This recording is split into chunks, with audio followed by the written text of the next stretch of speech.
Part 1. Lotus. Chapter 1. He had paused to listen to the exquisite madrigal of a western meadowlark, and had offered to sing with it, choosing as his own, "Give me the sweet delights of love." But he had found no bird that would sing with him, though now and then one, like the chat, would try to entice him into mimicry. On his pack horse, in a piece of cheverel, the fine soft leather made of kid-skin, he had a mouth organ, and a mile and 10 minutes later he took it out and looked round him for signs of enemies. He had learned that playing Bach or Mozart arias when in enemy country was not only good for his loneliness, the music filled skulking Indians with awe. At this hour, back home and far away, his father might be playing the pianoforte. An hour later, the object that held his gaze as he sat astride his black stallion, 2 heavy handguns at his waist and a rifle across the saddle-tree, was a huge brownish-yellow monster that some men called the grizzly. In a frenzy of impatience, the beast was digging into the wet loam, its powerful curved claws thrusting in like chisels. It would pause now and then to poke its face into the hole and sniff, and then would dig again with what seemed to be twice its previous energy. The man on the horse thought the bear was trying to dig out a prairie dog, though why the idiot should ever do that was beyond anyone's guessing. At the last moment the dog would flash up and out and be off and away, and the monster would sit in doleful frustration on its huge fat rump, as though sunk to its waist in fur. Its small eyes would scan the world round about. Suddenly the man on the horse felt the shock of amazement. It was not a dog's hole the beast was invading, but the lair of a badger, and a deadlier fighter than a badger this man had never seen. The man thought he knew what had happened. The badger, eyes glowing black with anger and outrage, had retreated to the end of its underground run, and there in the dark, lips snarling, had waited. At last, its blood boiling in fury, it had rushed up the tunnel, and with teeth as sharp as needles had seized the bear's nose. With the emotion of grandeur filling him big and full, the man watched the remarkable drama before him. A bear's nose was so tender and sensitive that an assault on it was an affront that filled the big creature with mountainous rage. This brute, weighing, the man guessed, about 1,000 pounds, now exploded from its chest a series of wild whooping roars and rose to its hind legs, with 30 pounds of infuriated badger hanging from its nose. Badger claws were striking like lancets at the bear's face and eyes. Having risen, the monster turned round and round like a great fat man in a fur cloak, its head shaking from side to side as it tried with feeble gestures to shake off its foe.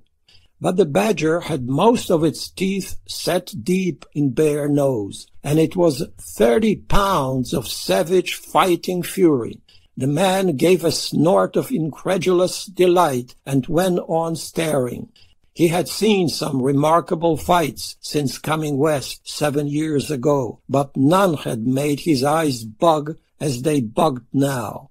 The bear kept turning and shaking and woofing or whimpering like a frightened or wounded child, and all the while the 4 badger feet raked across the eyes and face and down the throat. The grizzly's front legs looked as helpless as they might have looked if they had been broken or the claws had been pulled. The man watching did not fully sense that with all those badger chisels buried in the sensitive nose, the big fellow was so filled with astonishment, with bewildered outrage, with confusion and pain, that its will was paralyzed. It could only keep turning round and round, sinking now to 4 feet, now rising, and all the while pouring out the mournful whimpering lament of a thing whose heart was breaking. "I'll be damned," the man said aloud. He looked round him and sniffed for the scent of enemies. He heard a lark singing, and for a moment he thought how strange it was that in the same scene a bird's throat was pure music, and 2 beasts had turned as black as night with murderous fury. As suddenly as it began, it was all over. Into the monster's tiny dull brain came realization of its 2 powerful paws. With each it seized the badger and literally tore it apart. Like a prince of dignity overwhelmed by disgust, it flung the bloody pieces to the earth, and still crying like a child, with a broken heart, it sank soundlessly to front feet and loped softly away into a river thicket. The man rode over and dismounted. He saw what he had expected to see. The flesh part of the bear's nose was in the vise of the badger's jaws. It was a Sunday forenoon, early in August, in the year 1846.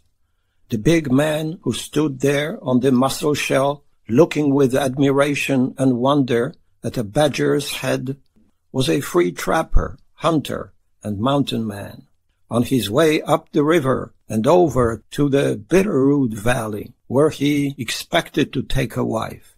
He was a giant, even among the mountain men of the American West. Even without his moccasins, he stood 6'4", and without clothing, weighed about 250 pounds. He was 27 years old. Trapping was his trade. The Rocky Mountains and their valleys were his home, and the killing of the Indians was only the clearing away of things that got in his path. He admired courage above all other virtues. Next to that he admired fortitude. And third among the few values by which he lived was mercy to the weak or defenseless. His passions were love of life, mortal combat with a worthy foe, good music, good food, and that quality of nature which would compel a poet to say 100 years later that its heart-breaking beauty would remain when there would no longer be a heart to break for it. Besides his rifle and handguns, he had at his belt a Bowie knife with a honed blade 10 inches long. It was a genuine Bowie, not a Green River or a Laos or other cheap imitation. He looked at the badger a full minute, paying in his silent way his respect to a peerless fighter. He listened, but heard no sound of the grizzly. He scanned the horizons and sniffed the air for scent of Blackfeet. Then, mounting his black stud, he took the path up the river, his gray-blue eyes searching the country around him. His friends and relatives back east might have thought this desolate, God-forsaken land, its bluffs eroded and hot, its pine and juniper jaundiced from the heavy lime. But this man loved it, all of it, even the alkali where no plants grew. He loved this whole vast grandeur, the mountains snow-covered, the valleys berry-laden, the meadows looking like parks that had never heard a mowing machine, the prairies with their vast herds of antelope and buffalo. It was good for a man to be alive, his belly full of steak and berries and mountain water, a fleet horse under him, a rifle that never missed fire, his pipe glowing, his mouth harp in his possibles bag, a lark spilling sweet music from its tiny bird soul, and a vesper sparrow flitting along the way as though to guide him. God, how he loved it all! This was Blackfeet country, to the north and west of him. Ever since that day, 40 years ago, when Meriwether Lewis and Reuben Field killed 2 of them in self-defense on the upper Marias, they had bent their savage wills to the extermination of all white people. This man, so far, had had no trouble with them, but he knew that they were the most vengeful and cruel and dangerous of all his red enemies. And when near their lands, as now, he never for a moment plucked his ears or closed his eyes. It was already said of him by other mountain men, and would have been said by eagles and wolves if they could talk, that his sense of sight was that of the falcon, of smell that of the wolf. His sense of hearing was not so keen. He thought his sense of smell had twice saved his life, but he might have said, if any man could have got him to talk about it, that like the mourning dove, the bittern, the Indian, he had a sixth sense. What he thought of as his sixth sense was in fact only what his five senses agreed on and communicated to his mind, acting together, like an intelligence agency. Tops sort out, accept or reject, and evaluate the impressions that came to them. When a few miles up the river from the scene of the fight, he drew gently on the reins and stopped. He didn't crane his neck and gawk round him as a greenhorn might have done, but sat motionless, his senses searching the earth and air and reporting to him. He had seen the rufous breast of a bluebird high in a cottonwood, had heard the soft warning wee-oo whistle of the willow thrush, and had smelt the presence of enemies. 5 minutes he sat stone still, all his senses poring over the evidence, and he then was sure that a party of Blackfeet warriors had passed him, not more than 10 minutes and 2 miles back. He touched a heel gently to the beast's flank and moved forward. After half a mile he stopped again, deeply troubled by something close but unseen. 2 birds had given alarm calls. A redwing, hopping about in the river willows, was acting with his agitation that made it tremble and call its alarm when enemies approached its nest. But this was not its nesting season. An unseen dove was lamenting somewhere ahead of him. But his sharpest realization of something strange and dangerous came through his sense of smell. He was certain that he had smelled fresh blood. Again he went forward over the low rise of a hill and looked upriver, stopped and looked and listened and sniffed, and again moved forward to come soon and suddenly on the most dreadful scene he was ever to look at. Chapter 2. John Bowden was a stubborn man. His stubbornness he called willpower. In his hometown, an attorney had said to his face, "You have the most headstrong, unyielding, intractable contumacy of any man between here and Adam." The wagon train headed for Oregon, of which John and his family were members, was encamped on the Big Blue, when Bowden, angry and impatient, said to the overseer that the old map he had with him was right, and did, in fact, as he had said before, point out a better and shorter route than the one by South Pass and the interminable desert. Why go by the Platte and the Sweetwater, merely because damned fools had been going that way? The overseer, as in former encounters, had refused to listen and had sharply dismissed him, whereupon Bowden had detached his wagon from the train and with his wife and 3 children had set forth on one of the most fantastic and dangerous journeys in human history. With him were his wife Kate, his daughter Lou, 16, his son John, 14, and his son Robert, 12. As the other members of the train watched Bowden and his family slowly disappear into the northwest, they thought he had gone out of his mind. They thought they would never see him again. The defiant and foolhardy fellow staked his life and his family's on a map that had never been any good, and on his knowledge of the western land though he had never been more than 20 miles from his dooryard in Pennsylvania.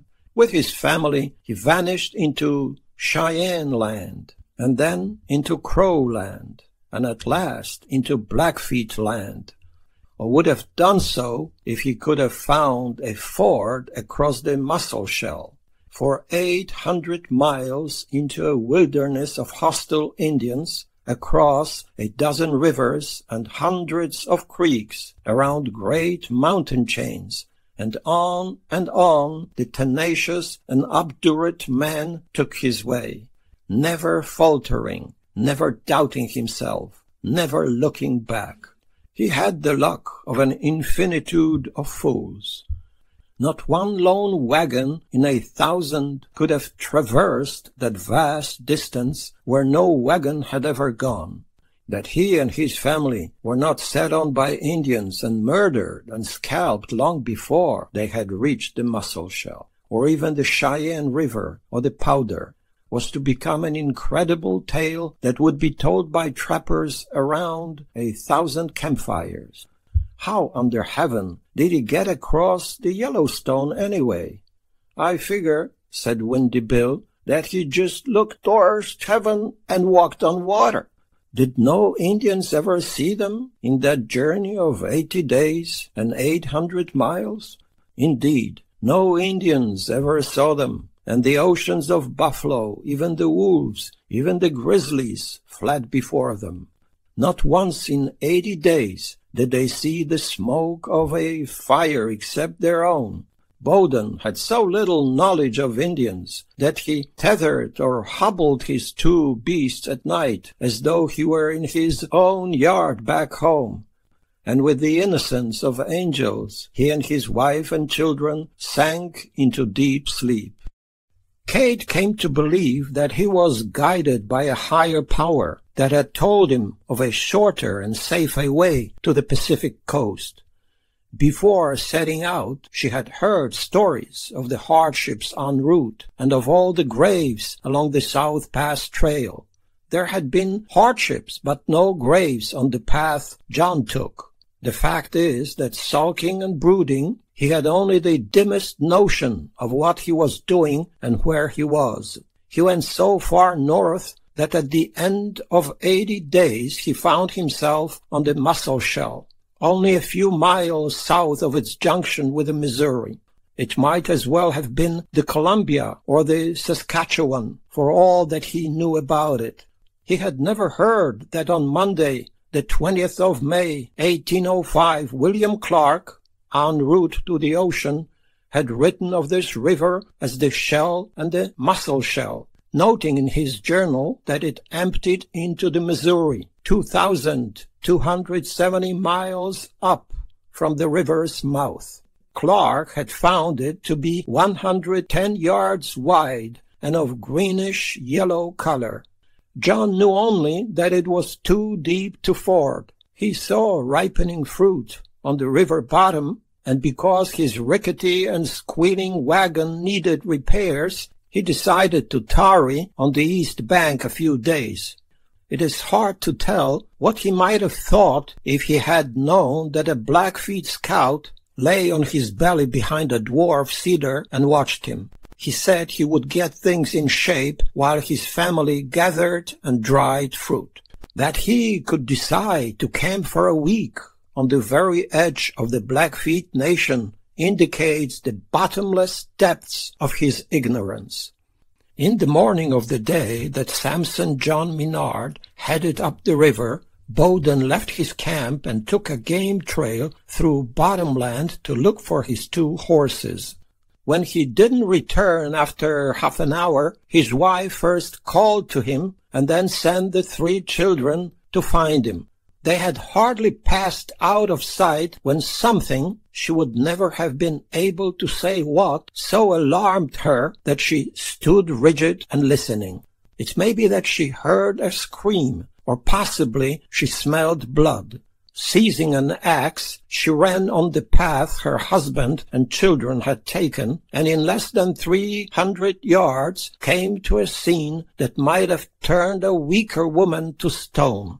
In the first instant of amazement and shock, she had a lightning image of these things. Of her husband bound to a tree and bent forward, the whole top of his head crimson with blood, and of her 2 sons lying on the earth, with hideous red men bending over them, and of her daughter also fallen, but screaming and heart-stricken, as an Indian seized her hair and raised his tomahawk.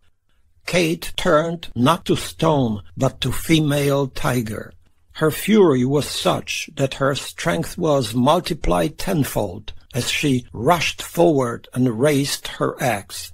She moved with such devastating speed, and her blows were so unerring that 4 warriors fell before any of them realized that an avenger was on them. At the moment the tomahawk fell on the daughter, she buried her axe 3 inches deep in a red spine at the base of the skull. The 2 blows were simultaneous.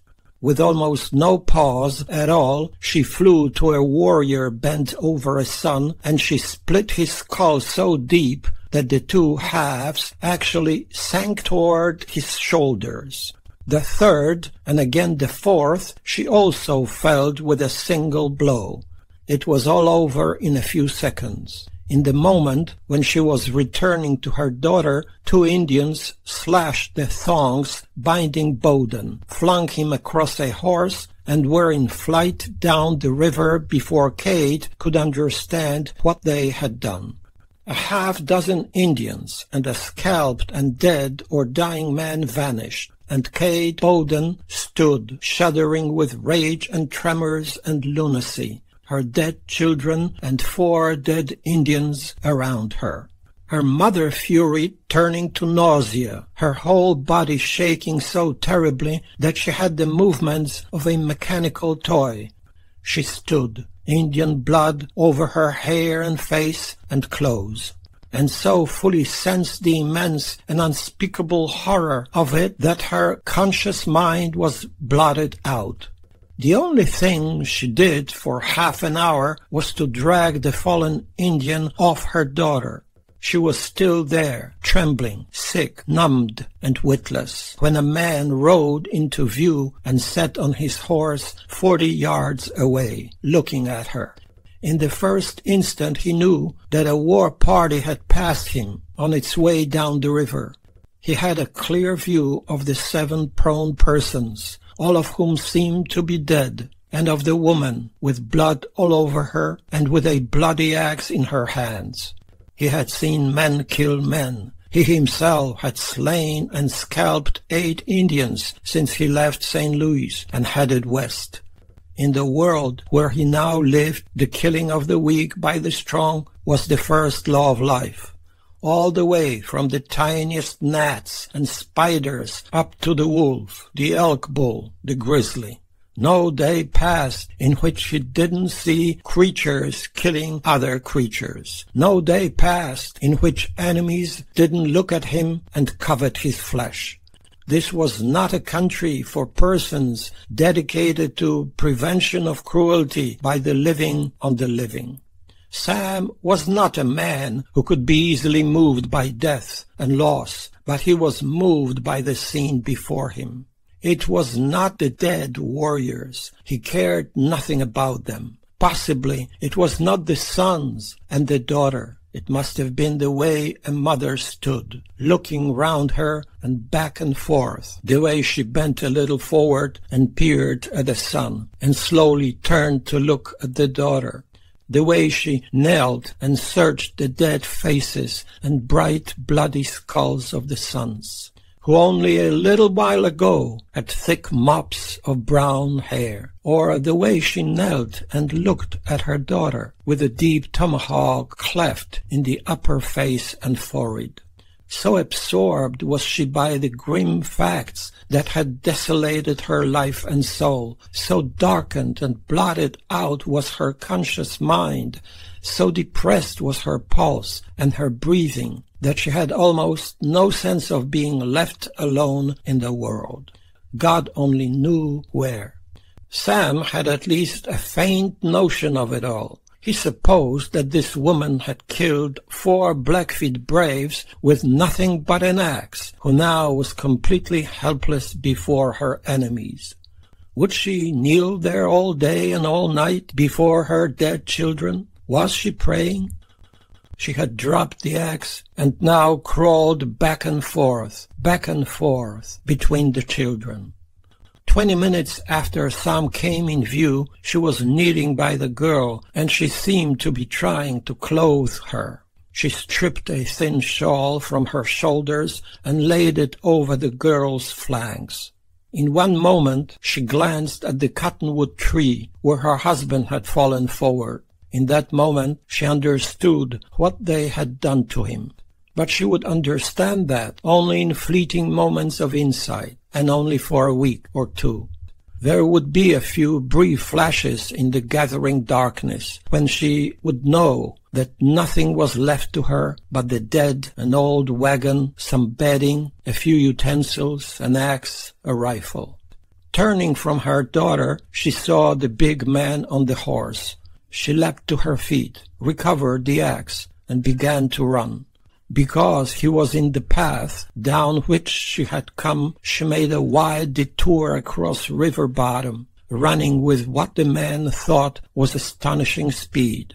A few moments later she came down the path toward him, a rifle in her hand, and he felt a vivid flash of horripilation, the bristling of body hair called gooseflesh. The expression on his face changed.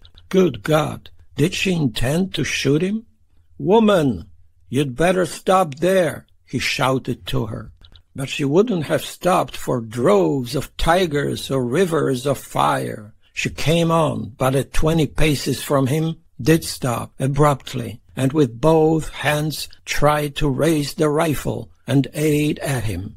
He thought she was shaking too hard to put the sight on a target, but he hung his rifle from the saddle's pommel, threw a leg over, and slipped to the earth, both hands high above his head. He advanced toward her, and all the while she was trying to aim the gun at him.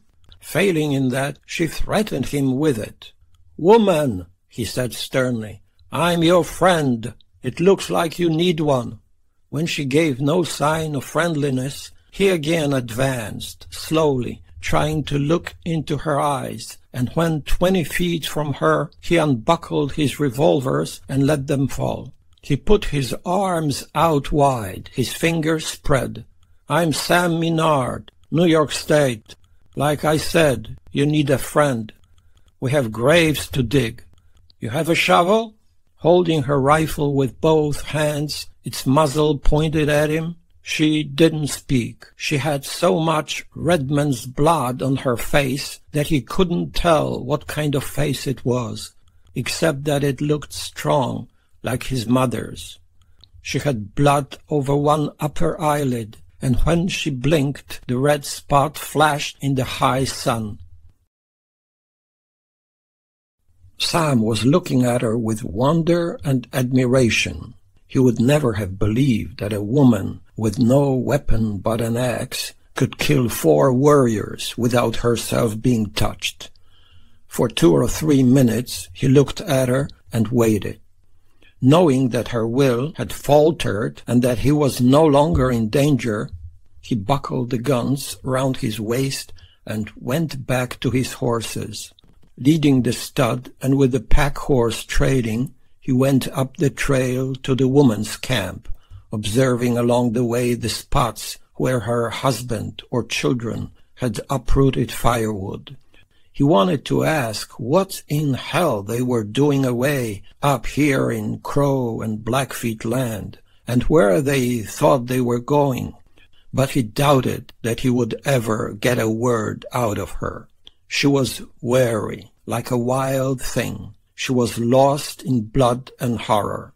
What would she do when her dead were buried? Would she let him take her north to the Missouri to wait for a river boat, or far south to the trail? He found a shovel in the camp, and thinking one spot as good as another, he was about to dig when she came running toward him, gesturing like a mute. He followed her, and she climbed to a tableland that was high enough to overlook the river and its bottoms, both north and south. She took the shovel from him and marked off 3 spots. Then, convulsed, it seemed to Sam, by frustration or anguish, she fell to her knees and with a stick made a small rectangle, and close to it another, twice as wide. He understood that she wanted her 2 sons in one grave. He had seen no tears in her eyes, no sign of the hysterical grief that he associated with women. Now that he was used to her bloody face, he saw that it was rugged, with strong jaw bones and chin, and a lined forehead. He thought her eyes were grey, but couldn't tell, for they were alive with eerie apparitions of light. She had strong hands. Up here, he thought, was no place for graves, where the soil was meagre and the wild winds of winter-time would sweep across in 40 below zero cold. Still, the soil was drier and rich in lime, so he began to dig. And after a few minutes his face was moist with sweat. She brought blankets from the camp. When the graves were dug, he took a blanket and with his rifle across his left arm went to the scene of the massacre, followed by the woman, who had put her rifle away somewhere. Sam spread the blanket at the dead girl's side and gently laid her on it, the mother intently watching him all the while. He folded the blanket over her nakedness and at the same moment drew the shawl away. He then handed his rifle to the woman, and with the girl cradled in his 2 arms, he carried her to the grave. So much blood had gushed from her horrible wound and down over her face that he couldn't tell what she had looked like. But he could tell that she had a full womanly form, and he liked to think of her as one who had been superlatively lovely. He knelt and very gently lowered her 3 feet to the bottom. In the next instant the mother was across the grave from him, kneeling, and though he could hear no words and see no movements in her lips, he thought she was praying, and bowing his head he prayed with her. Surely the Almighty was listening now. She still knelt, while he placed shovels of earth on the blanket till the tomb was filled. The 2 lads he buried with the same gentleness as the daughter, laying them on a blanket side by side and covering them with elk skins that he took from his pack. Again, as before, he knelt across from her and prayed. He then left her by the graves and went to the dead Indians. With skill learned from older mountain men, he scalped the 4, and while tying the scalps together, he wondered if the woman would go away with him to rejoin her people, or if the spot would be her home. In any case, he intended to consecrate the graves as well as he could, with 4 outposts. So now he cut off the 4 heads with no more emotion than he would have felt in cutting off the heads of 4 deer, and took them and 4 strong chokecherry stakes to the grave area. The woman was sitting by the graves, bowed almost to her knees. Studying the scene, Sam decided to set the 4 stakes equidistant from the graves, at a distance of about 40 yards. But while digging a hole, it occurred to him that the tough dwarf cedar would last a lot longer as posts than the chokecherry, and so with the axe he went up the hill. It was almost sunset when he had the 4 cedar posts set, and with both hands was bringing the heads down with terrific force, so that the stakes were rammed up the throats and against the skulls. These 4 heads would be a warning to the Blackfeet, the sons of bitches, and to the crows if they came skulking around. These would tell them to leave this woman alone. The ravens would come and pick the skulls clean, the shrikes and magpies and buzzards, the beetles and all the insects, and before long they would be 4 white grinning skulls facing the 4 corners of the world. John Bowden had set up a crude brush lean-to at his campsite. Looking in, Sam had seen bedding, utensils, a few tools, and some food. Nearby was the rickety wagon. Did she want him to take these things up to the graves tonight? He stood in night dusk, looking up the hill toward her. He supposed she would want to be alone with her grief and loss. Poor thing, poor thing. She was sitting between the two graves, her rifle across her lap, her right hand laid on the mound that covered her sons, her left hand and the mound above her daughter. Never had he seen woe as deep as this, or known man or woman who in one blow from heaven or hell had suffered such overwhelming loss. Wondering if she would sit there all night, he took his horses to the river for water. Somewhere north of him the Blackfeet war party was still racing toward a village of lodges where, it was always this way, the whole hideous, screaming pack of them, squaws, children, and dogs, would torture and mutilate this woman's husband, killing him horribly and very slowly, with a fiendish skill in producing agony of which the Blackfeet were masters. Sam Minard hated the Blackfeet. There was no mountain man, from the Rio to the Athabasca, from the Ohio to the Pacific Ocean, who didn't detest this red people. The hatred in some of the men was such a fierce, wild passion that it boiled in their emotions and flamed in their talk, and kept them busy whetting their hatchets and knives. The Bloods and Piegans of the Blackfeet Nation were the most savage tribes in the West, but most of the mountain men hated all Indians, and placed high among their mountain man laws the axiom that the only good Indian was a dead Indian, and not only dead, but picked clean by the ravens and wolves. Securing his horses for the night, Sam went to the woman's camp to see what she had. A dark night had come. His ear detected a sound above the sound of tree-toads. He listened. Yes, there was a sound, blood-chilling, a wild, insane keening up there by the graves. Again he felt gooseflesh as he stood facing her, listening. In his mind he saw her there, month after month, year after year, fighting off eagles and wolves, and making her heartbroken Jeremiads to God, until at last she withered and shrank and died of cold and loss and loneliness. He was afraid she would forget her camp, her bedding and food, and sinking into stuporous woe, fold over her lap and die. He was to learn that he didn't know her.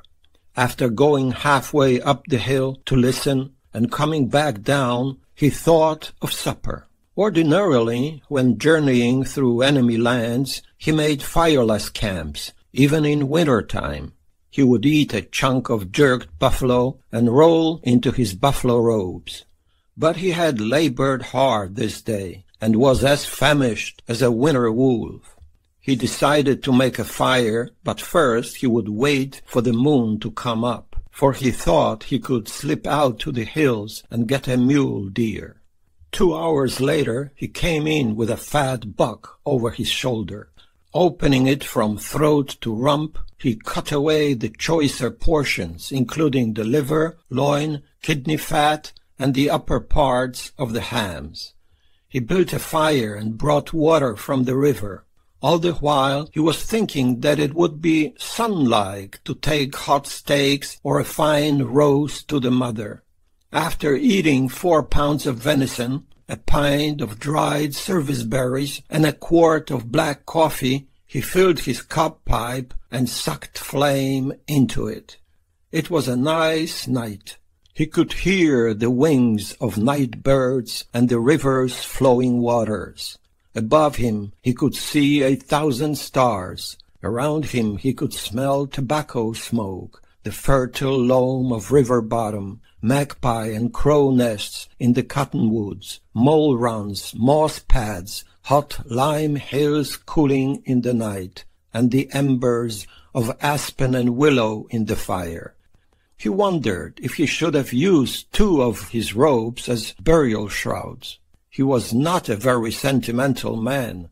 He knew that in no time at all the dead person or the dead beast was only a few bones, but he knew also that people liked to lay their loved ones down in the best they could afford.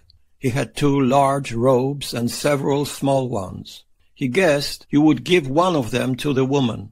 Tomorrow, if she refused to go north with him and wait for a river boat or south to the trail, he would give her more powder and ball and anything else he had that she could use.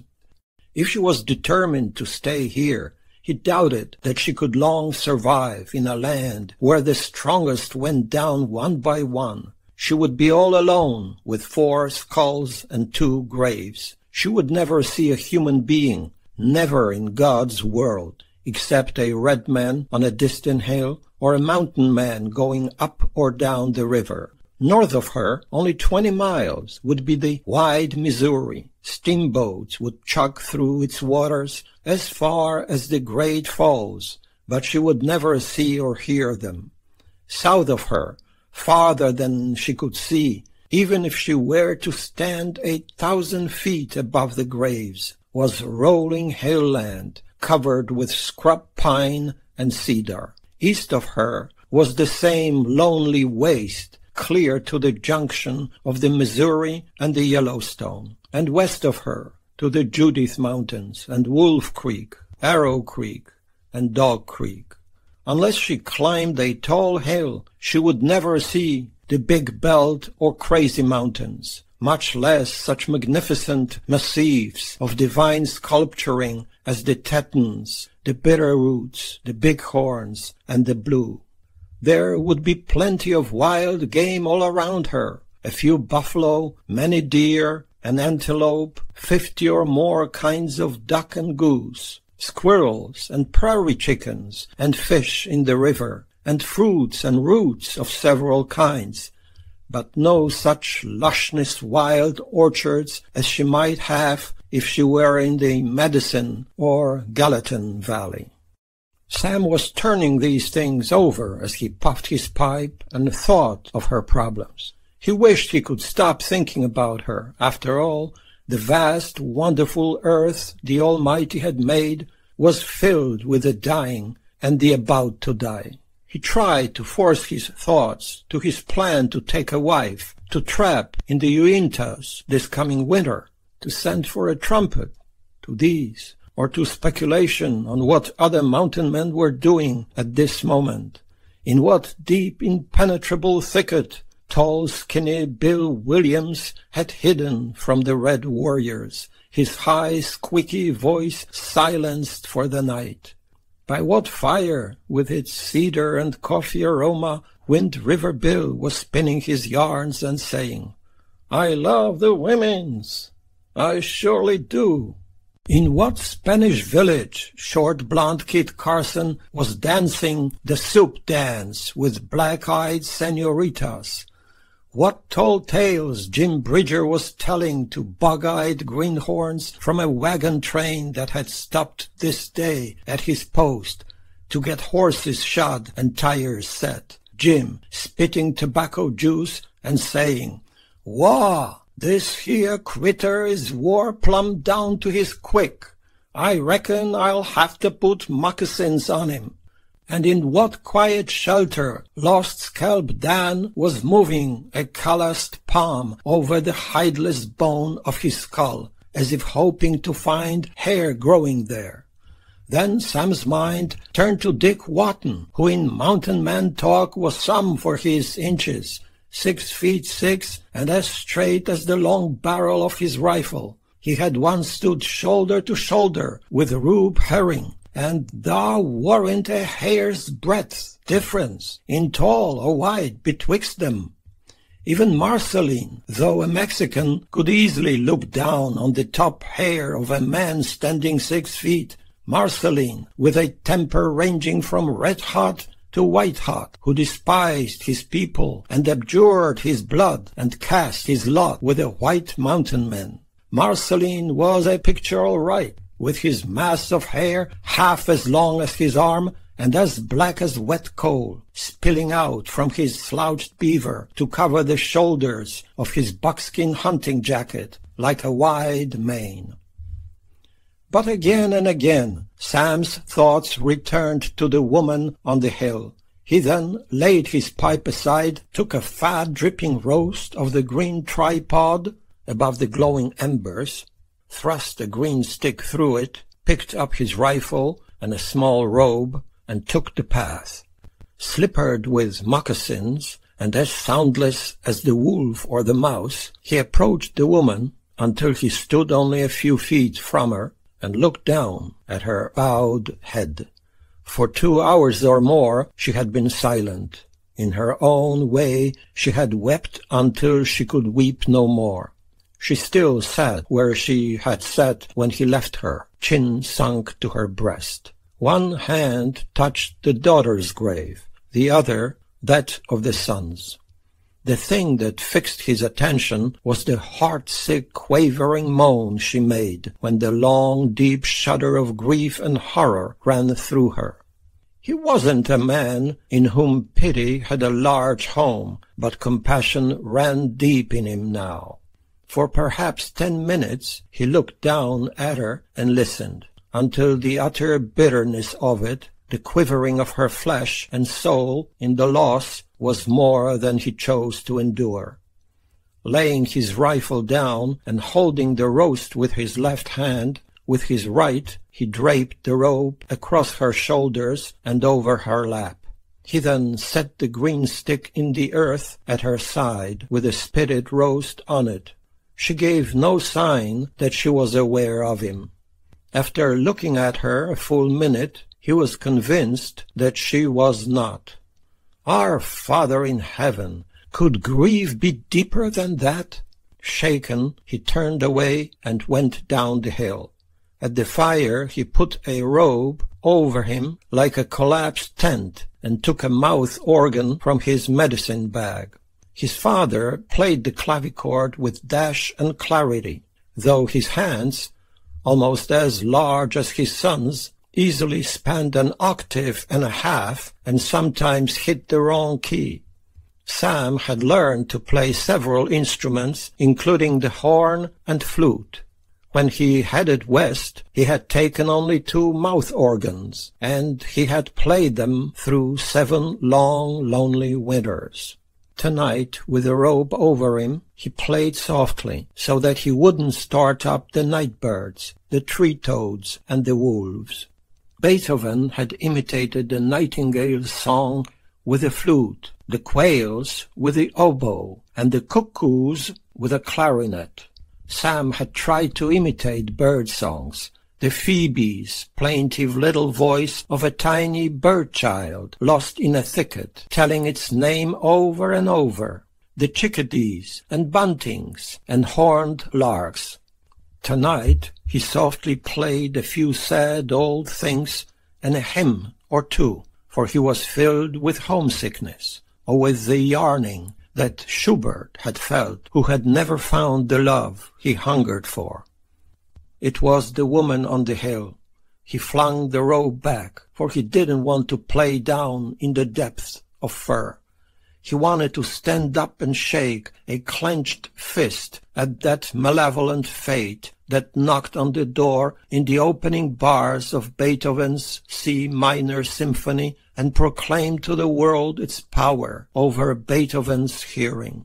It was the same unpitying, ruthless fate knocking there in the grand, arrogant manner that had brought savages to this spot to hack 3 children to death and take a father away to torture. What was it there, he wondered, looking up at the home of the stars? A divine benevolence or a mindless malevolence? He rolled into a robe, but was not able to sleep. He looked up through treetops at the constellations and thought the time was about midnight. Sniffing the odors in the night breeze, he listened, tried to sleep and again listened, and rose at last to sit by the dead fire and smoke his pipe and think. There was something he ought to do. Maybe the woman up there would like a drink of water. Among her things he found a coffee pot, and this he rinsed at the river and filled. When a few yards from her he paused to look round him, for the moon was still up. The 4 skulls looked quite comfortable on their stakes. Out in the moon dusk, in the northeast, a beast was slinking, perhaps a wolf. She was still there, between the graves, the robe around her, the roast on the green stick at her side. For a moment he thought she might be dead, simply, eternally, of grief. It might be best so. Going softly over to her, he saw that rats or mice had been feeding at the roast. No, she was not dead.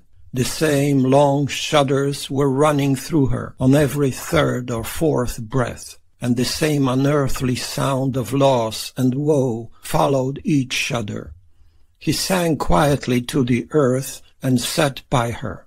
Softly he said, "I thought you might want a drink." He had expected no response. All his life he had heard of the riddle called woman.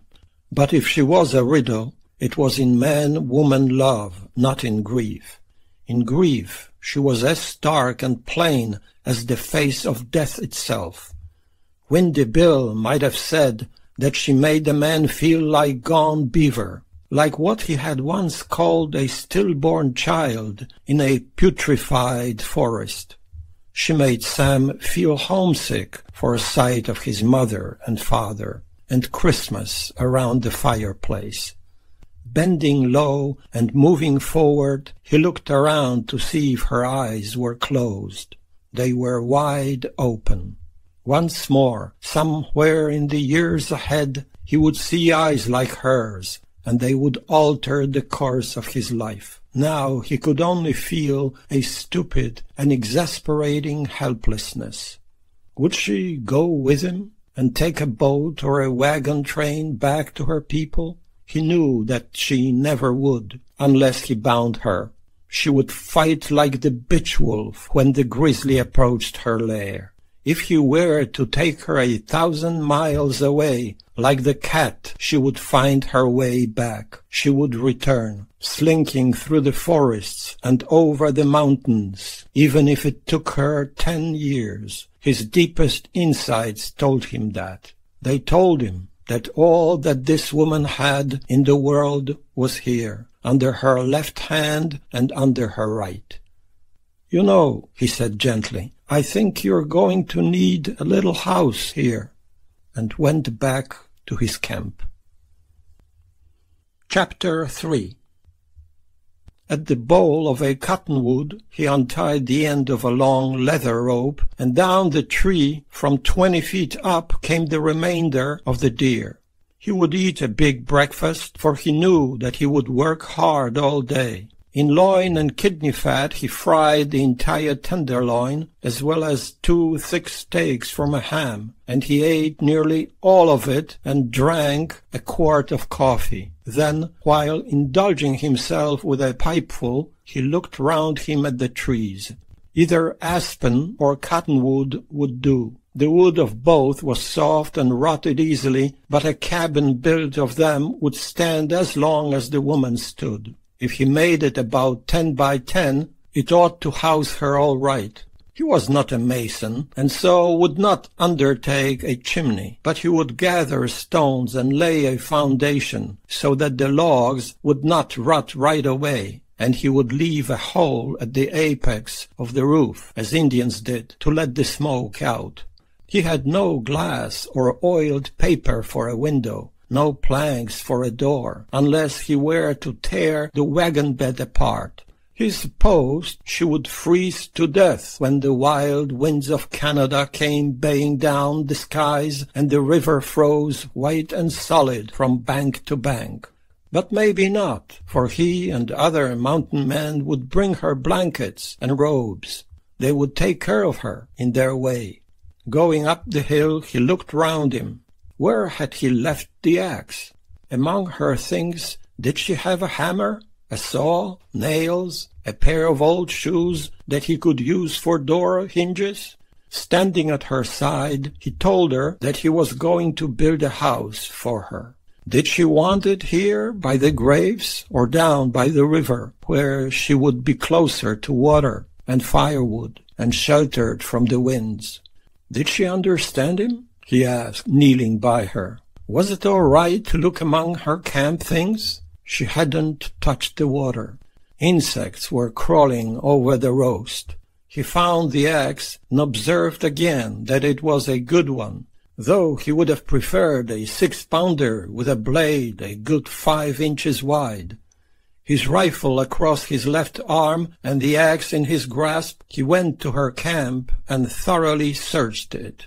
He found a few tools in a tall pail, a few nails and bolts and nuts in a small wooden box, some flour, salt, sugar, dried fruits, coffee, tea, and a piece of uncooked flesh that was smelling. He threw it out. He found no tobacco. The woman's husband, he guessed, was not a tobacco man. Well, what kind of man was he anyway, to bring a wife and children 1,000 miles into Indian land, with no weapons but an axe and an old rifle, and a butcher knife with the wood broken off its handle? Rummaging, he found a pair of boys' shoes that would make hinges. Inspection of the wagon told him that there would be enough weathered and cracked boards for a door, if he could tear them away from their bolts without making kindling of them. It looked as if she would have enough bedding for a while, but not enough when winter cold split trees open and froze wolves as hard as river ice. In such cold, there wasn't enough bedding in the world to keep a person warm. He had a picture of her crawling, after the cold came, into her pile of quilts and blankets, taking with her the rifle, an axe, wild fruits, a hunk of meat, and maybe some biscuits. She looked robust and able. Out there, under the flies and ants, were 4 headless savages, and up north was a horde of them, who had a new notion of what one white woman could do. She didn't seem to have more than a few rags of clothing.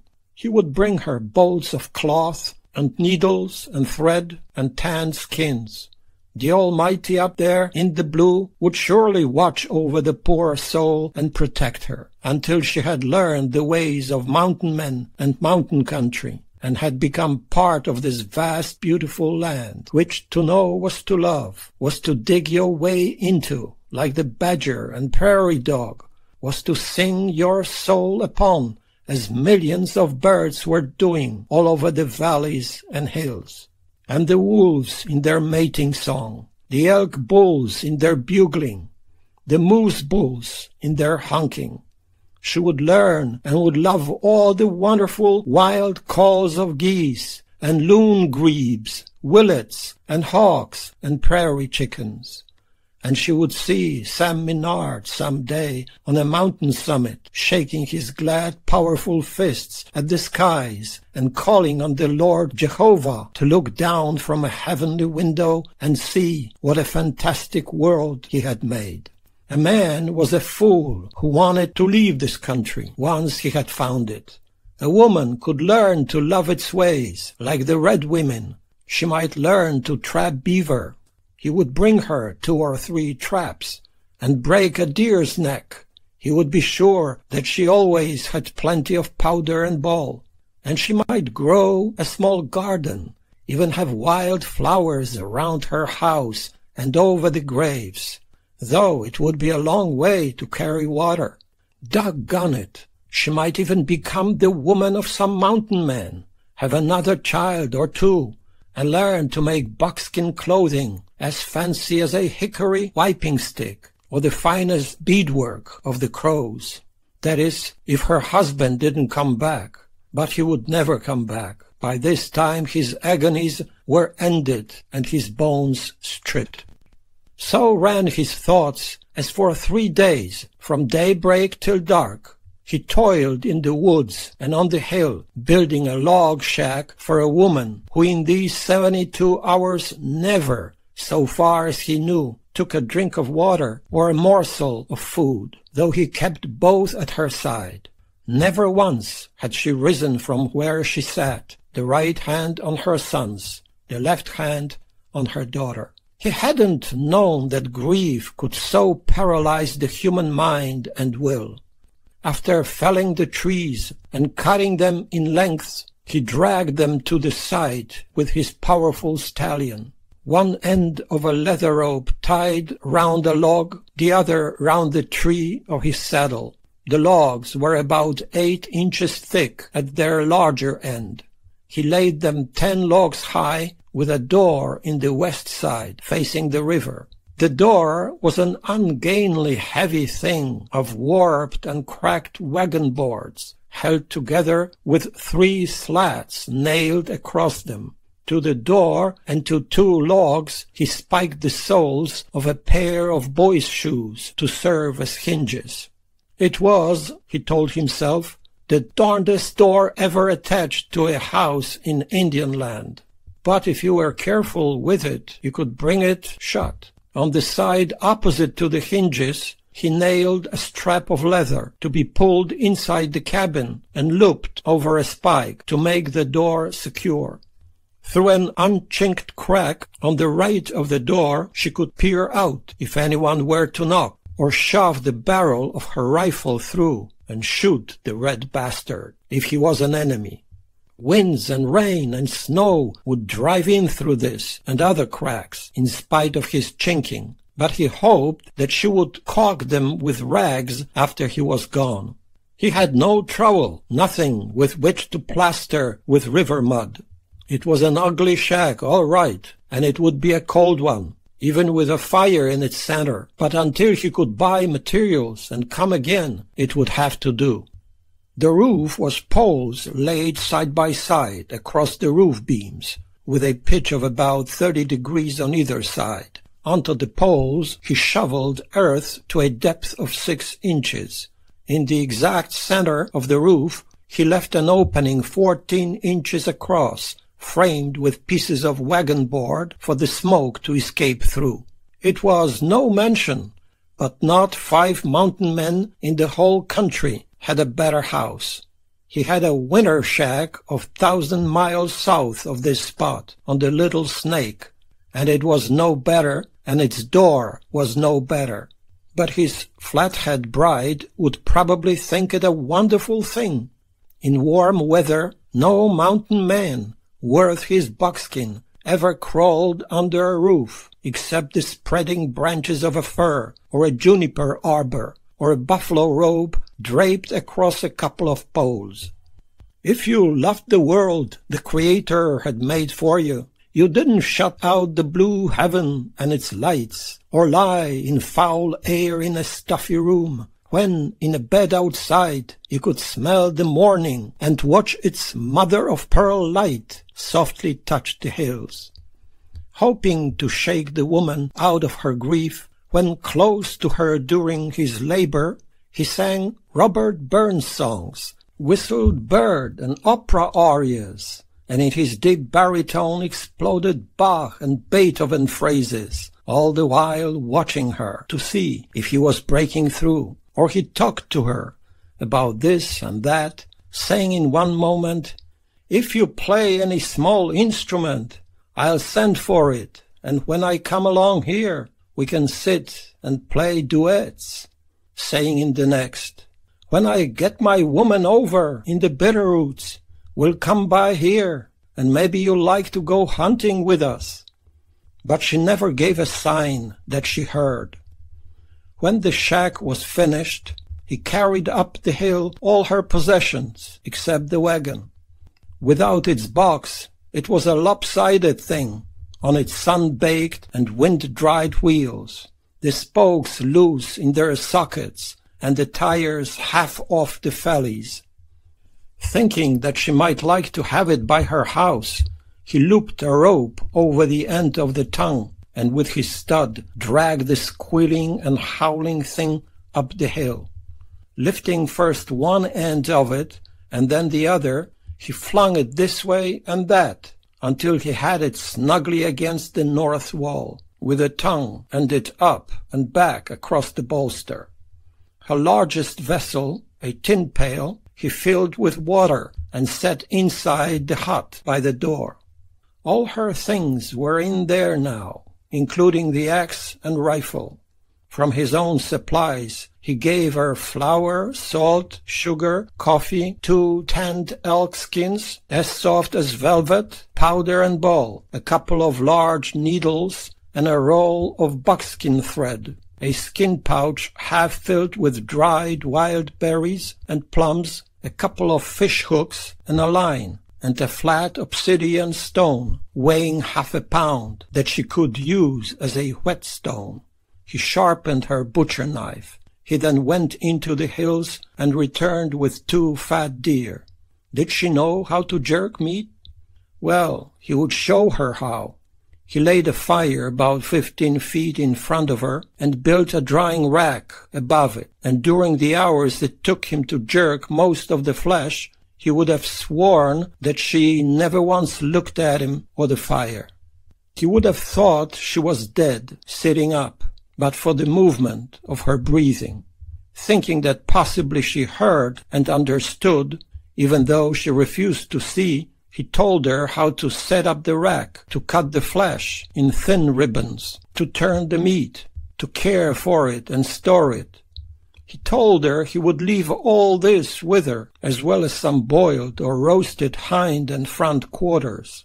If she would nod her head just once, he would stir up a batch of biscuits. She could believe it or not, but he was about the best biscuit maker in the West, except Hank Caddy. But Hank, if still alive, was to hell and gone beyond the Yellowstone. Now and then, when toiling and talking to her, Sam would straighten and his keen eyes would search the hills around him. He had no doubt that Blackfeet and possibly Crow Scouts had been spying on him and wondering what he was doing. What brave men they were. 10, 50, or 100 of them could have come here to take him, for he had no friend, no help, within 200 or 300 miles, and they would have come to take him, not one of them, or 2 or 6, but 10 possibly, or 20 or 40, but for the fact that they wouldn't pay the price. Mountain men had taught them that at least 2 of them would die, perhaps 3 in the assault, and it took a lot of rum, the smell of a lot of loot, including good rifles and plenty of ammunition, to lure them to the risk. Having scanned the horizon, he told the woman about Hank's breakfasts, for thought of them had made his mouth water. If Hank was expecting an overnight guest, he was sure to have on hand a pint or so of the wonderful wild bee honey, a quart of rendered hump fat, or better, marrow fat, to use as butter, a dozen wild geese or duck or sage hen eggs, if these were in season, and the finest elk in 1,000 miles. His breakfasts of elk steaks, dripping in their sizzling hot juices, a gallon pot of coffee, browned biscuits sopping wet with marrow fat, golden honey, huckleberry jam, or an electuary of mixed wild fruits no mountain men ever forgot. Some day, maybe she would go with him, and they would have breakfast with Hank. Hank wouldn't run off at the mouth, as Windy Bill did, or Powder River Charlie. If he said 10 words in 24 hours, he felt exhausted. Suddenly, Sam turned from a beast he was skinning, and, standing straight and tall, looked at the woman, his face a wonder to behold. It was as if there had suddenly entered his mind the words of various wise men, for whom there had been in the human female a natural superiority. Her greater compassion, for one thing, that strove to succor the helpless and defenseless, her greater devotion for another, that could oblige her mother heart to sit for days and nights by the graves of her children, without food or drink, and probably, some would have said, without sleep. The wonder in his face was this larger view of women to which this woman had brought him. Did she intend to sit here all fall, winter, and spring? He asked her. Would she go with him to find a boat or a wagon train? Didn't she think that the Almighty up there, looking at her, would want her to shake out of this, and eat and sleep, and go on living? I'll tell you, he said, I'll boil a pot of this fat buck and have a cup of broth with you. In a few minutes he had 10 pounds of venison steaming over one fire and a whole loin slowly roasting in the embers of another. When the boiled meat was tender, he took to her a tin cupful of broth and a slice of hot loin on a tin plate. And these, kneeling, he offered to her, saying, You have to eat. These hot deer drippings will warm your innards and make the world look better. He drank broth and ate raw liver and about 3 pounds of loin. He then filled his pipe and scanned the earth around him. It was foolish to think that this woman could long endure here, if the red men resolved to take her scalp and weapons. It would be best to spread the word to all the free trappers that she was here, who would then spread it among all Indian tribes, with a warning that if a red man took her scalp, the vengeance of the mountain men would demand 10 scalps for every hair of her head. The skulls out there on the stakes were the only language the red man could read. While Sam puffed his pipe and looked over the scene, his contempt for the red people and some of their ways fanned his emotions until he was in a red heat of anger.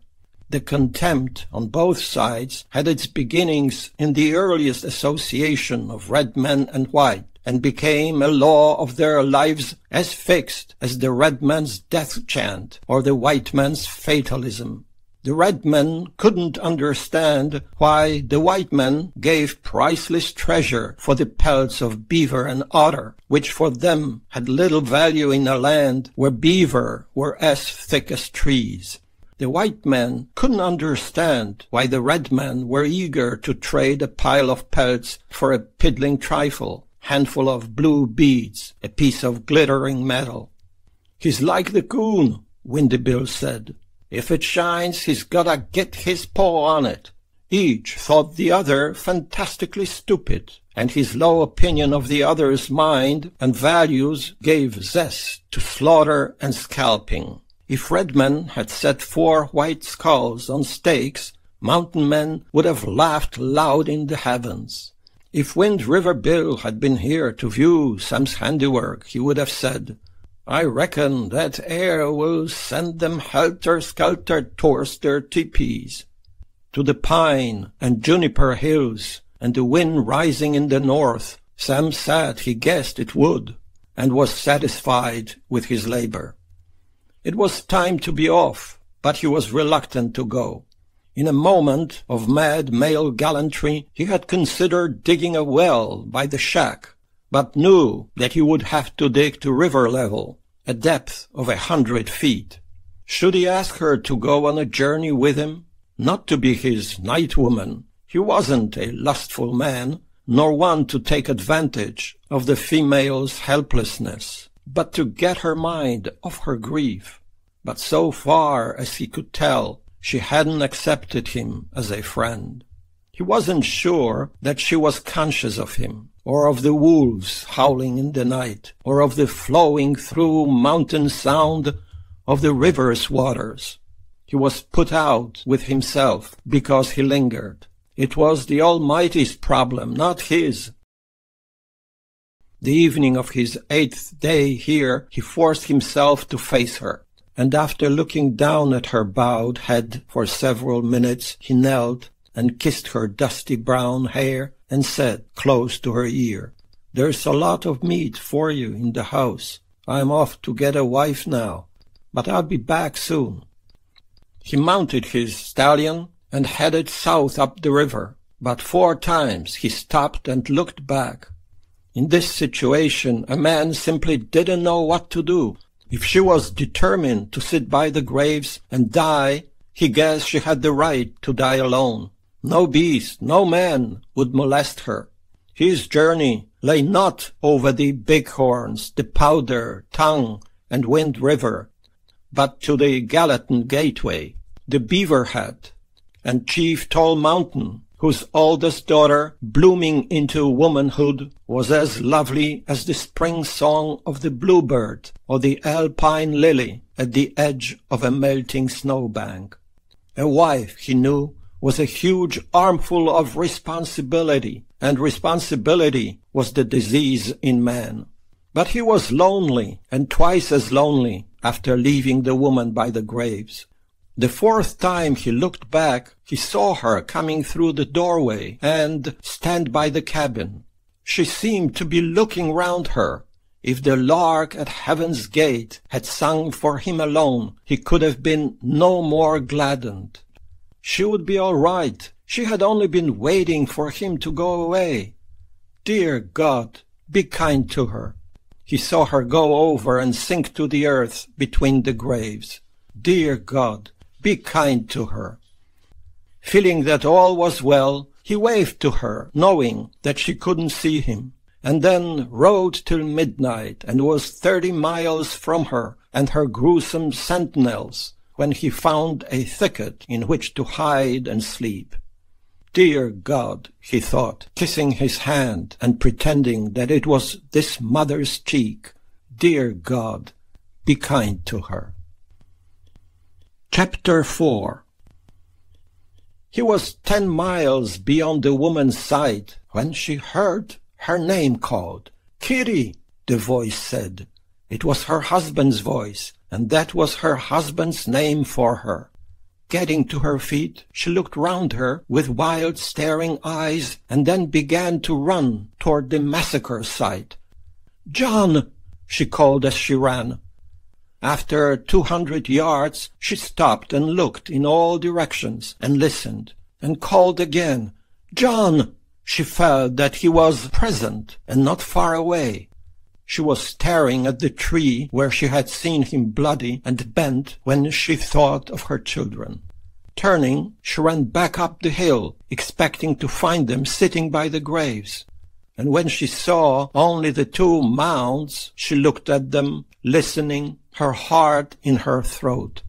"John," she said. She went to the shack and looked inside. She looked toward the river, and remembering that their camp was down there, she ran toward it, in the ungainly, wavering way of one who had had no food and water and almost no sleep for many days and nights. She looked back under the lean-to that her husband and sons had built, but nothing was there. She looked round her and softly called, "John!" She listened, but there was only the river's waters. Like a woman waiting for the man who would surely come, she stood by the lean-to for an hour, looking and listening. She had no weapon with her, not even a knife. It was as if, in that hour of utter loneliness and loss, she gave up to heaven all weapons and all sense of weapons, for she would now go defenseless to the river for water, to the bottomlands to look for food, to the hilltops to look for her husband. Standing by the lean-to and trembling with hope, her eyes wide open and staring, her ears open to all things between earth and heaven, she went up the hill and stood by the graves. She had seen, but hadn't recognized the 4 skulls, and an hour later, when she walked north and east over the hills, looking for her husband, she passed close to one of the Indian heads, but seemed not to see it. Her sense of what had happened since that morning was only a faint pallor. It had all been dimmed by sorrow and fatigue, and soul sickness. She went almost a mile into the hills, pausing now and then to call softly, to look round her, and listen, and then returned to the graves. She would go again and again to the lean-to, to the massacre tree, for he would call to her again and again in the weeks to come. In the dead of night his voice would arouse her from shallow sleep, and she would sit up, saying, "John?" He would call to her as August passed, and September came in, and the aspens and cottonwoods turned golden. Now and then she saw him in the distance and ran toward him. She knew that some day she would find him.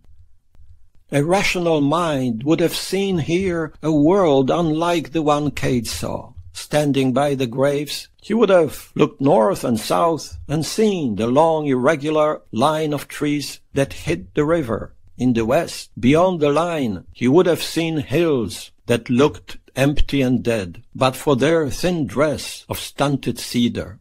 Looking the other way, to the east, he would have seen the same kind of hills, and sky pallor, and thin grey loneliness. And in all directions he would have sensed an expanse of silence and emptiness. Cade saw none of all that, or saw it so indistinctly that it was only the haze upon the clear world in which she lived.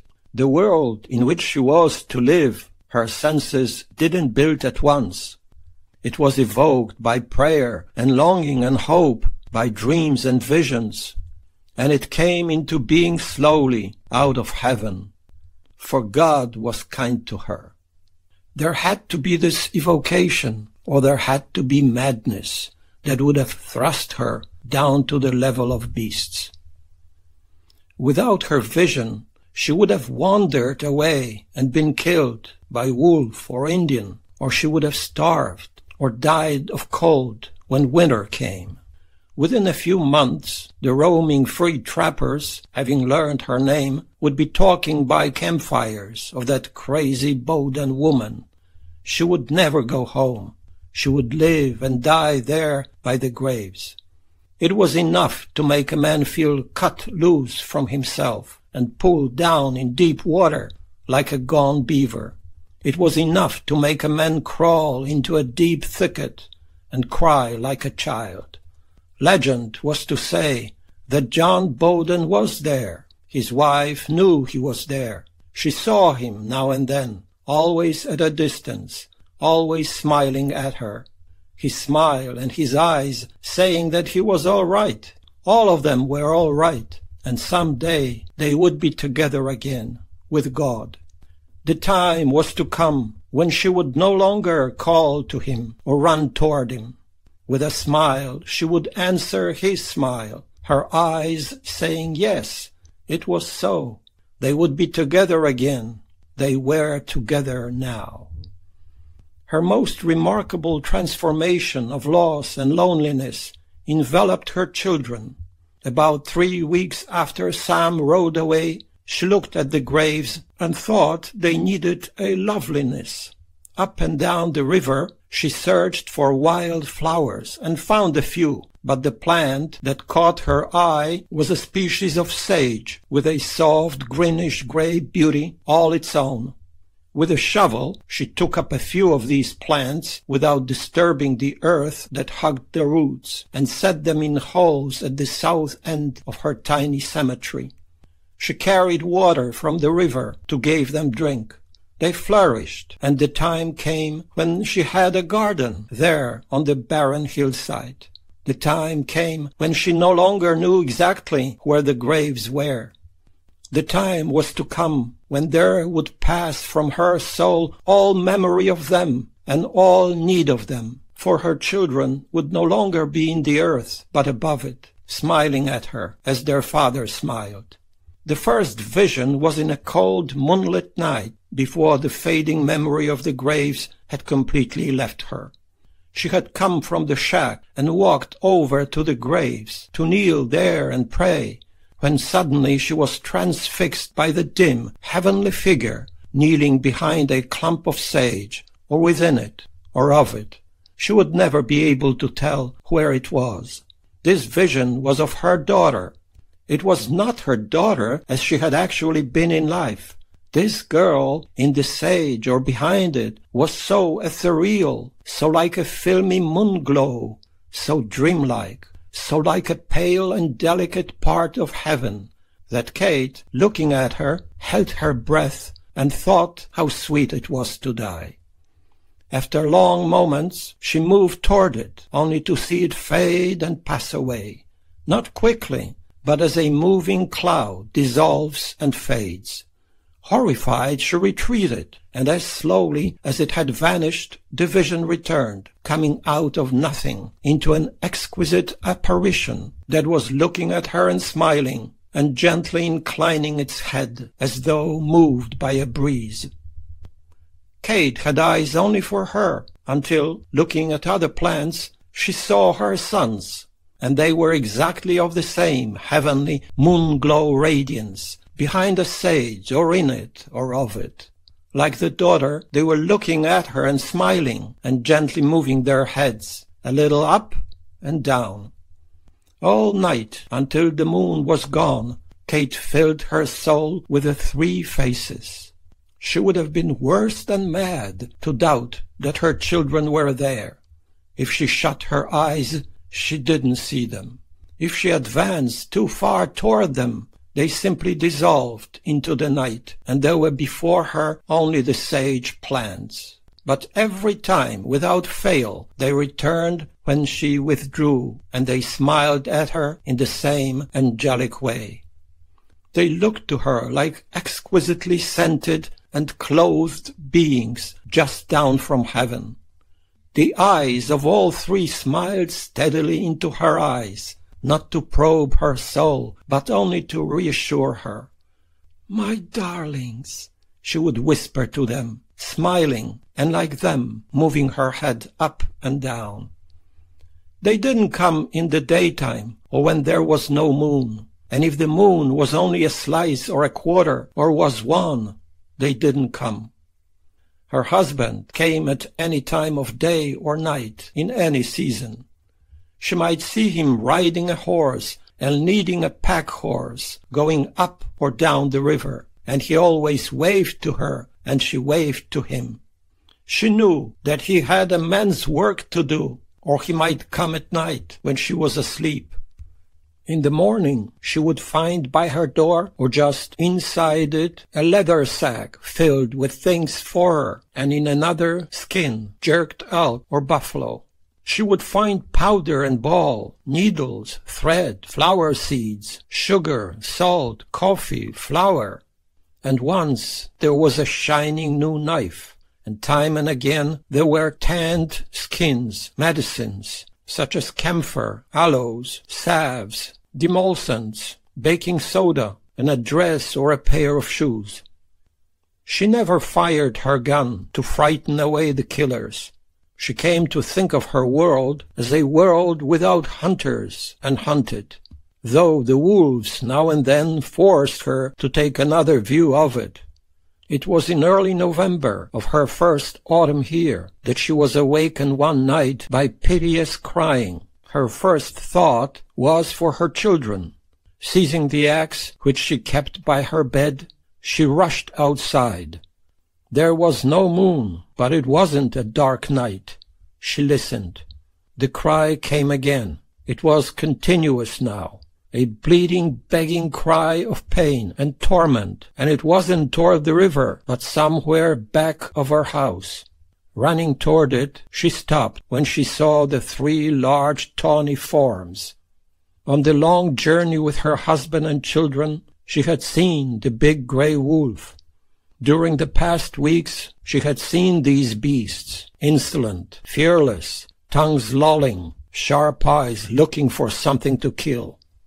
Convinced that they were killing out there in the night, she didn't hesitate, but ran against them, as she had run against the Blackfeet warriors. And she was so strong and agile, and so borne up by rage, that she was on the wolves, and had half severed a head before they knew she was there. The other two then leapt away, incredibly swift, and with a cry wilder than their own, Kate chased them into the night. Returning, she saw that the victim was a buffalo calf, The wolves had been eating from the top of the flanks, where they had made a gaping hole to get at the liver, loin, and kidneys. The poor thing was not dead, and it was still crying for its mother.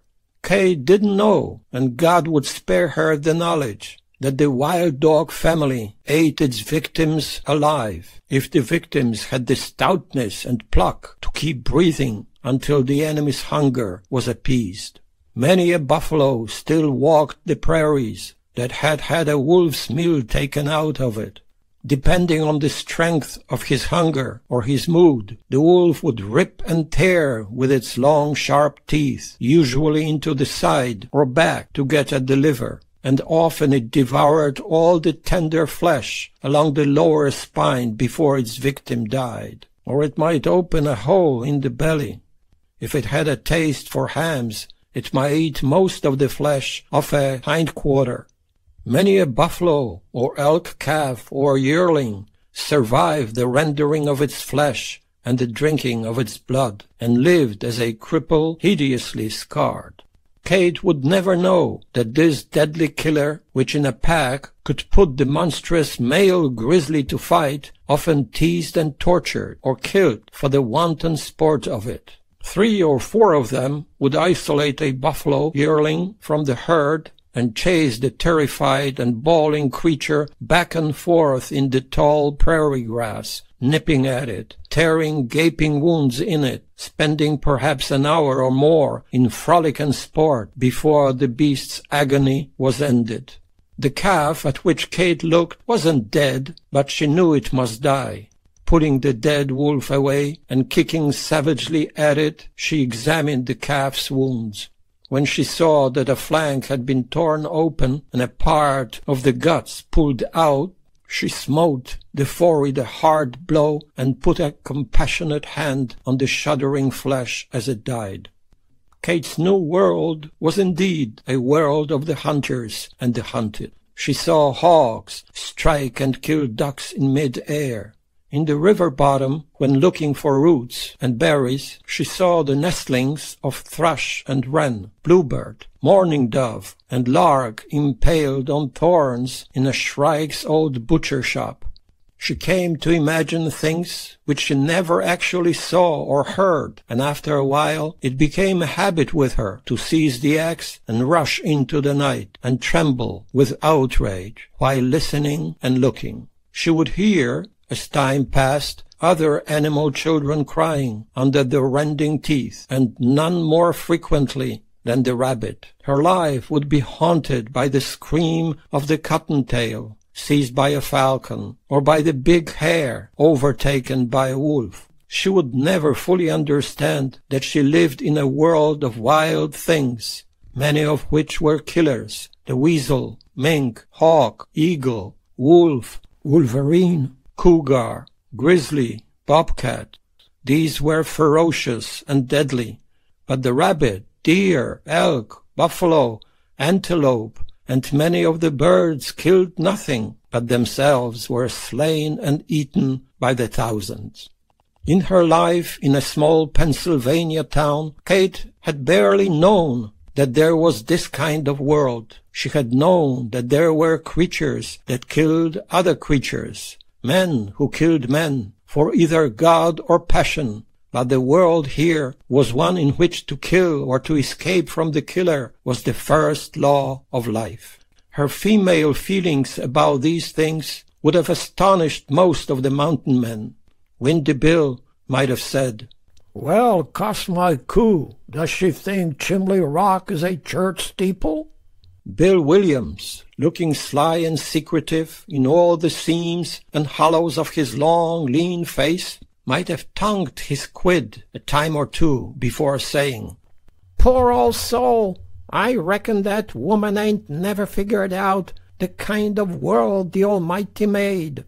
Three-Finger McNeese would have been laconic. "Why don't she go home?" The mountain men rumbled with astonishment on learning that Kate sat in moonlight reading aloud from the Bible to her children. It was a very old Bible that had belonged to her mother's mother, and because many verses had been emphasized in the margin with blue ink, she had only to turn the pages and look for the signals. When she came to one that had been marked, she would read it, her lips moving but making no sound. And if she thought it was something her smiling and nodding darlings would like, she would read it to them.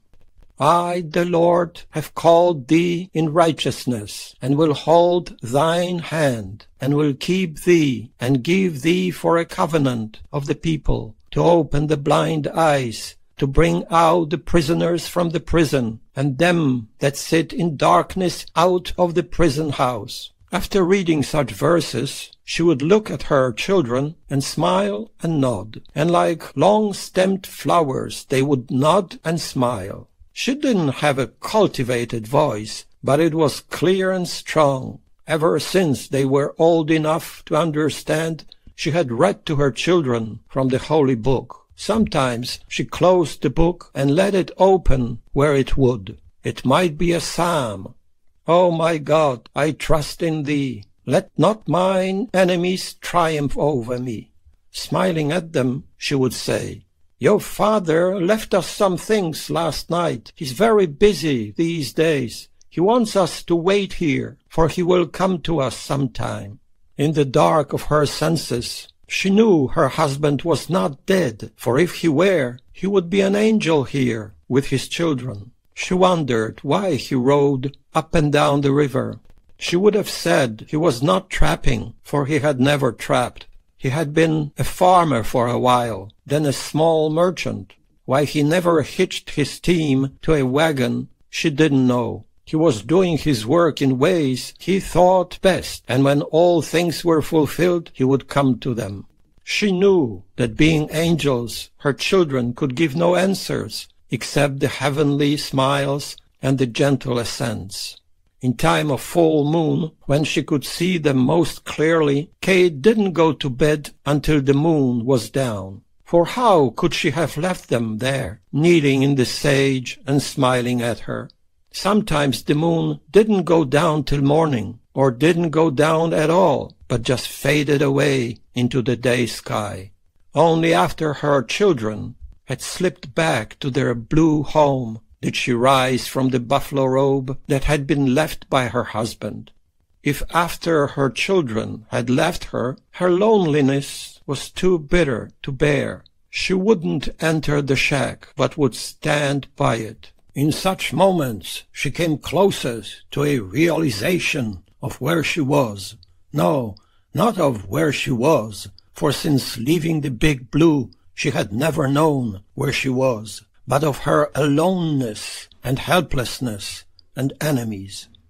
She might then step over to look almost curiously at the spots where her children had knelt. It was then that she came closest to an impulse to search the earth for footprints, but in a few moments it all passed. She would then become conscious of the book in her hands, and there would come to her infinitely sweet and tender memory of her three angels, who would be there again after the moon had risen. During the long, empty days, she had this to look forward to, and it sustained her. Her deeper emotions, of which she had no awareness, and which seldom looked out of her features, she revealed in curious ways.